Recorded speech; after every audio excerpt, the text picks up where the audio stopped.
how to fix keyboard sound not working on iPhone. So if you're trying to use your keyboard sound on your iPhone and you discover that the keyboard sound is not working, even if after turning on keyboard sound on the iPhone, then this video is going to walk you through how to fix this step by step. So if none of this you found this offer informative, please don't forget to like and then subscribe.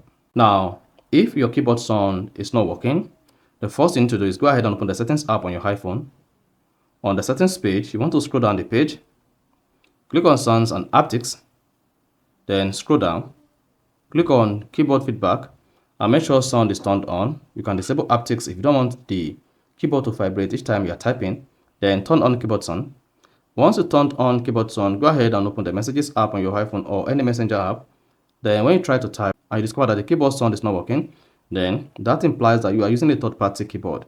So if you're using a third-party keyboard like Swift keyboard or Gboard, the keyboard sound might not work. Now to fix your iPhone keyboard sound not working while using a third-party keyboard, all you just need to do is press and hold the global icon at the bottom left. Then you should see this menu comes up. On the keyboard settings, locate English US.